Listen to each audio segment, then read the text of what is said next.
Chicago by the mayor and hosted a prayer event in the city. Then less than a week later, the feds arrested him for hiring shooters to kill Quando Rondo. Durk was about to fly to Italy and try to escape the situation, but then he got busted by the feds and now could be facing a death penalty or a RICO. And today we're breaking down why Lil Durk could get locked up for life. On October 24th, news broke that 3 OTF affiliates and 2 other dudes have been arrested for killing Quando Rondo's cousin Lil Pop back in 2022. Cuz, Didi, Flocka, Brown Eyes, and Boogie were all hit with charges for murder for hire, committing fraud for hire resulting in death, and carrying and discharging firearms and a machine gun. According to the indictment, after King Von was killed by Quando Rondo's homie Lil Tim in 2020, someone in OTF put a bag on Quando's head. The first documents that came out didn't have Durk's name listed, but it's allegedly been confirmed that he's listed as co-conspirator 1. And according to the paperwork, Durk made clear in coded language that he would pay anyone who took out Quando Rondo after Lil Tim killed Von. And besides handing out some cash for the hit, the paperwork also says Durk was offering the shooters a deal with OTF too. The paperwork says that Cuz used an OTF credit card and bought plane tickets to fly the rest of the shooters out to California. Cuz was in Miami at the time, but he took a private jet to LA and met up with everyone else there. The OTF dudes got the info that Quando was staying at a hotel in LA, and they jumped into action as soon as they got his location. When Cuz landed in LA, he booked a room at the Universal City Hotel, and that's where he handed out guns to the rest of the crew. Cuz also rented a white BMW and a white sedan, and those are the whips that the shooters used to track Quando down when he was riding around the city with his sister and his cousin Lil Pop. They allegedly followed Quando around for 2 days, and then they decided to pull the hit off when he parked at a gas station on Beverly Boulevard. Boogie drove his whip into an alley behind the gas station and parked, and that's when Flocka, Brown Eyes, and another shooter that wasn't named in the documents got out and walked up on Quando's whip and started letting off shots. Quando and his sister both made it out of the situation alive and without getting hit, but Lil Pop was killed at the scene, and Quando was recorded screaming while the paramedics pulled Pop's body from the whip. Then right after the hit went down, the whole crew met up at a burger spot and talked about how much they were all gonna get paid. It's not clear how much they all ended up getting, but that same day, somebody used an OTF affiliated credit card to buy plane tickets for Didi, Flocka, Brown Eyes, and Boogie to fly back to Chicago. According to rumors, Durk knew the indictment was about to come down and he tried to fly to Italy to escape. The rest of the crew were all in Chicago when the cops arrested them, but Durk was in Fort Lauderdale, Florida. The feds were tracking every move he made, and they found out that Durk booked 2 different flights to Dubai and Switzerland, but he didn't get on either one of them. Then at 6:40 p.m., the FBI discovered that Durk had booked a private jet to Italy that was supposed to take off at 9 p.m. from Miami. Durk almost made it to the airport, but the feds caught him just an hour before the jet took off and booked him for putting the hit out on Quando. And according to the indictment, Durk and his crew were already trying to get out of the situation and had been threatening witnesses. It's not clear who the witnesses are in the case, but rumors are flying right now that one of Durk's own homies is the reason that everyone got caught. OTF Jam came up with Durk and has been tight with him for years, but before the drill wave popped off in Chicago, Jam got booked on an attempted murder charge and went down for 12 years. Jam was allegedly putting in major work in the streets, and while he was locked up, Durk shouted him out on tracks like Back Again when he raps, "Jammer get out that jam, I give him 50, ain't gotta ask again." He was catching murders way back then, that's when the max was in. And on the track Try Me, Durk shouted him out again and rapped, "Dirty don't jam, it's like Aquafina. Free my nigga Jam, that little boy a demon." When Jam finally came home, he linked back up with Durk and confirmed that Durk gave him even more than 50K. Jam was trying to get into the rap game too, but then in 2023, he caught a gun charge and got locked up again. While he was in jail, one of Jam's baby mamas allegedly got killed, and rumors say that Jam had some beef with some other dudes in OTF. And now rumors are flying that Jam wore a wire for years around Durk and the rest of OTF after he got out of prison. There's no evidence to back the story up right now though, but some people think Durk already knew there was a rat in his crew back in 2020. Yeah, and now rumors are flying that Jam wore a wire for years around Durk and the rest of OTF after he got out of prison. There's no evidence to back the story up right now though, but some people think Durk already knew there was a rat in his crew. Back in 2022, Durk dropped the track Federal Nightmares and rapped, "When trial come, it ain't your phone, it be your homie though. He on the stand with his head down, like he don't know me though.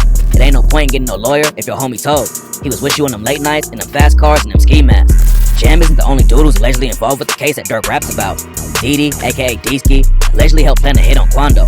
Deeski caught a murder case in 2014, but got out on bond in 2019. And on the track Before Fajr, Durk shouted him out and rapped, "I know they really hate me now because I'm more famous. He can't even make it out the city. He ain't make no more bangers. Whenever Deeski beat his murder, he gonna be more and more dangerous. How these killers get on the net, you would think there's no more gangsters." Durk getting locked up with all the shooters was already wild, but rumors are also flying that Brick Baby might be caught up in the situation too. Brick Baby and Durk have been locked in together for years. They linked up in a studio, and people thought Brick had a deal with OTF, but it looks like Durk and him might have had street ties that went deeper than rap.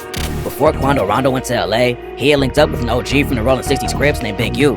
Quando reps the Rolling 60s in Savannah, but that doesn't mean he's cool with all the 60s on the West Coast. Brick Baby also reps the Rolling 60s in LA, but he's been dissing Quando for years and said Quando wanted Big U to help him squash the beef with the BDs in Chicago. And in the same interview, Brick Baby said that Durk's ops were his ops too. That's my boy. I'm not from BD. I'm from 60s. But you lose you my boy. Like my ops, your ops at this point. People started connecting Brick Baby to the Lil Pop hit, so Brick Baby hop online and squash the rumors. Stop playing with my name, point blank period, nigga. On 6-0 Crip, nigga. Niggas die every day, nigga. Shit don't got nothing to do with me, nigga. On 6-0, you internet ass niggas stay putting stories together. You niggas on the street, no, I don't got nothing to do with it, bitch ass niggas. But then he made people even more suspicious when he dropped the track Brick Lotto with OTF C3. Brick Baby didn't diss Quando on the track, but C3 raps, tell Smirk I need a perk, I'm finna ride like them killers do. I heard they claiming 60, had them real hoods get at you. Then Brick Baby dry snitched on Dirk like crazy during another No Jumper interview. After Von died, people were dissing Dirk for not sliding for Von. But after Lil Pop got killed, Brick Baby said that people couldn't say Dirk didn't slide for Von anymore. Slide for Von, right? Yeah. They say you can't say that no more. Why? Oh, yeah, because of FBG Cash? Oh. Nah, cause Lil Pop. Brick Baby was live on No Jumper when the news broke about Dirk and the OTF crew getting booked. And Brick Baby looked terrified when he realized it was the feds and not the state police who were involved with the situation. Rumors say that Brick Baby's the one who dropped Quando's location to the OTF crew. Brick Baby has real street ties all over LA, so there's a good chance he'd be able to find out where Quando was. Plus, Quando allegedly checked in with Big U before he came to the city, so the 60s would have already known that Quando was coming to LA. There's no evidence that Brick Baby's actually involved with the case, but if he is the one who dropped Quando's location and helped the shooters out, the feds will definitely find out and book him on an accessory charge or more. What makes the whole situation even crazier is that Dirk is more famous right now than he's ever been. He won his first Grammy back in February 2024 for the track All My Life. Dirk started acting and joined 50 Cent's show Power Book 2, Ghost. And a few days before he got arrested, Dirk was given the keys to Chicago by Mayor Katrina Thompson from Broadview and Mayor Andre Harvey from Bellwood.